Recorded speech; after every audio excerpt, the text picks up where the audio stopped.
Hi, thanks for joining me for another edition of The Grind, where we are grinding out what it means to be a person of faith and becoming the best version of ourselves in a world that sometimes makes that a little bit difficult.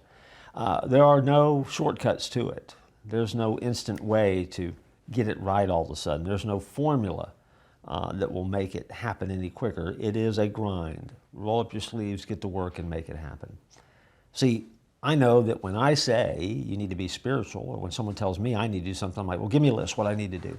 Because lists are everywhere. Sports pages are full of them.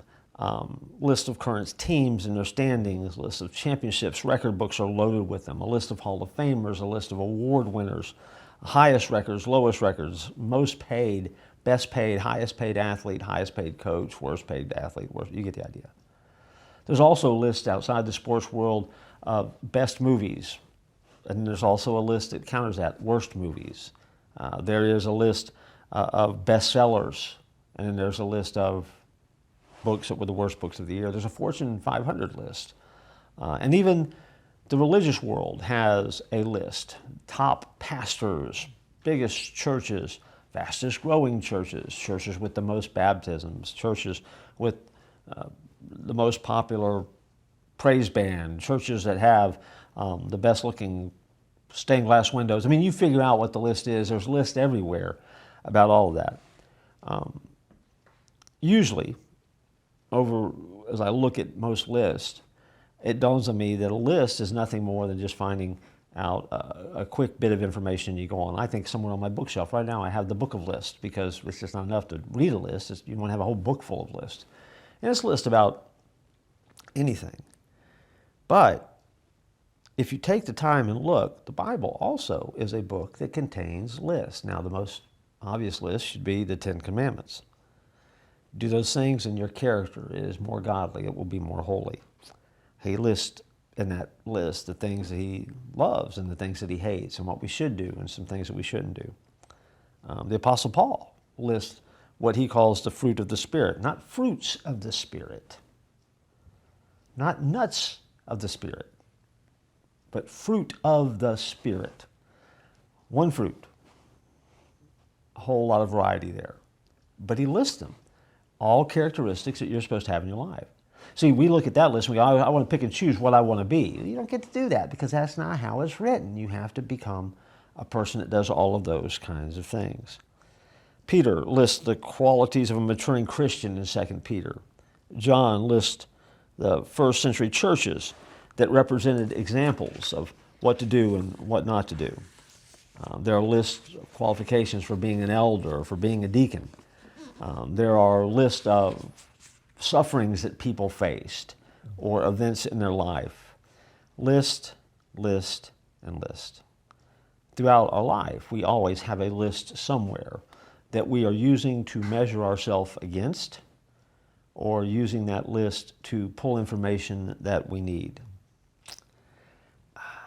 I think in a world where list and listing is commonplace, one of the things that we have to remember is that God doesn't deal with each of us as individuals that he throws into a list. He doesn't take your life and compare it to my life, or he doesn't take my life and compare it to your life.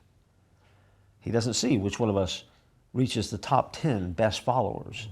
He doesn't make a list of the 10 worst followers. He doesn't make a list of the 10 biggest sins that you've committed in your lifetime.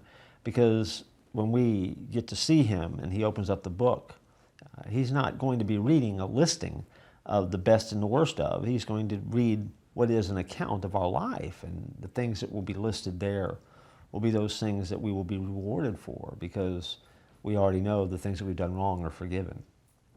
And so in a world of lists where you're trying to get it right, my advice to you is break free of the list mentality.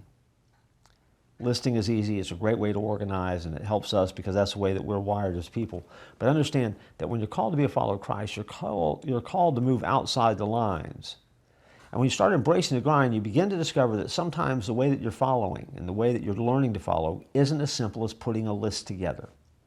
Sure, it will keep you organized, and sure, it might make some steps easier to check off, but at the end of the day, it's not about checking a box. It's about becoming who you were created to be. When you can understand and face it with that perspective, then the list can become useful. But if you don't, then the list becomes a problem. Case in point, remember the rich young ruler? He said to Jesus, what do I need to do to have eternal life? And Jesus rattled off a list of things. And he said, I've done all those things. And then Jesus said, oh, there's one more, by the way. Sell everything you've got. See, the young man had kept the list. And he thought he'd kept the list and it was enough. Only to find out that Jesus said, no, no, no. I got one more thing to add to your list, because there's always one more thing that you can do for the cause of Christ. There's one more thing that's uniquely you. There's one more thing that God is trying to accomplish in you, and he's going to work in you in a way that he's never going to work in me. That doesn't fall victim to a list. Let go of the list and start listening. And when you do, you're going to discover a God who speaks to you and tells you exactly what to do. And then you can roll up your sleeves and embrace the grind. So embrace the grind. I look forward to joining you here again next time.